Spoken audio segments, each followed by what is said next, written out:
আসসালামু আলাইকুম, সবাইকে স্বাগতম আমাদের রান্নাঘরের চ্যানেলে। আজকে আপনাদের দেখাবো আমি আলুর দো পেঁয়াজা। এই রান্নাটা আলু দেওয়া হলেও খাসির মাংস অথবা গরুর মাংসর টেস্ট।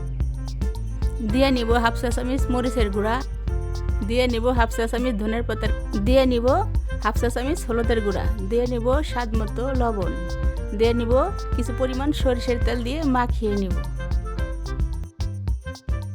আমি নিয়ে নিব 1 কাপ পরিমাণ পেঁয়াজ কুচি, নিয়ে নিব ফাটানো কিছু পেঁয়াজ, নিয়ে নিব 2টা টমেটো, নিয়ে নিব 4 থেকে 5টা কাঁচামরিচ, নিয়ে নিব সাথে কিছু ধনিয়ার পাতা, নিয়ে নিব আদা বাটা, রসুন বাটা, নিয়ে নিব কিছু সরিষার তেল। তেলটা গরম হবার জন্য প্যানের ভিতরে ছেড়ে দেব। তেলটা গরম হবার পর মাখানো আলুগুলো আমরা তেলের ভিতরে ছেড়ে দিব। আলুটা মিডিয়াম সাইজে ভেজে নিবে, এতে করে খাবারের টেস্ট বেড়ে যাবে। দেখেন আমার আলুগুলা ভাজা হয়ে গেছে, অনেক সুন্দর একটা কালার এসে গেছে, লাল লাল হয়ে গেছে। দেখেন আমি আলুটা অনেক সুন্দর করে ভেজে নিয়েছি। এখন আমার আলুটা উঠিয়ে নিব। এরপর আমরা হালকা করে টমেটোগুলো ভেজে নিব, বেশি ভাজবো না। এই তেলের ভিতরেই 1 কাপ পরিমাণ পেঁয়াজ কুচি দিয়ে দিব।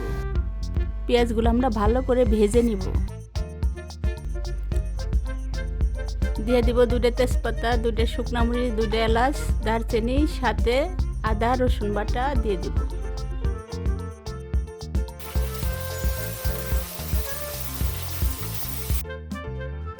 এবার দিয়ে নিব হাফ চা চামচ মরিচের গুঁড়া এবং আমরা এর ভিতরে দিয়ে নিব হাফ চা চামচ হলুদের গুঁড়া। আমরা এইভাবে ভালো করে নেড়ে নিব মশলাগুলো যাতে সুন্দর করে ভালো করে মিশে যায়।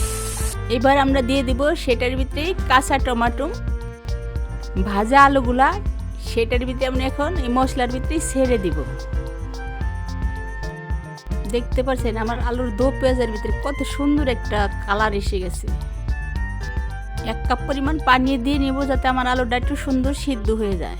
তার সাথে দিয়ে দেব 4 থেকে 5টা কাঁচামরিচ। এভাবে সুন্দর করে আমি নেড়ে নিব। নেড়ার পর সুন্দর করে আমি ভালো একটা ঢাকনা দিয়ে একটু অনেক সুন্দর করে ঢেকে দিব। 4 থেকে 5 মিনিট ঢেকে রাখবো এটাকে আমি, আলুটা যাতে আমার ভালো করে একটু সিদ্ধ হয়। ঢাকনাটা উঠানোর পরে আমি দেখতে পাচ্ছি অনেক সুন্দর একটা আমার আলুর দো পেঁয়াজের একটা কালার এসে গেছে। তার সাথে আমি কিছু পরিমাণ পেঁয়াজ খুলিয়ে রেখেছিলাম, সেটা তার সাথে দিয়ে দিব। দেখতে পাচ্ছেন আমার আলুর দো পেঁয়াজাটা হয়ে গেছে। পোলাও অথবা পরোটা দাও আপনারা এগুলা অনেক সুন্দরভাবে খেতে পারবেন। যদি ভিডিওটি ভালো লাগে অবশ্যই আমার চ্যানেলটিতে সাবস্ক্রাইব করবেন।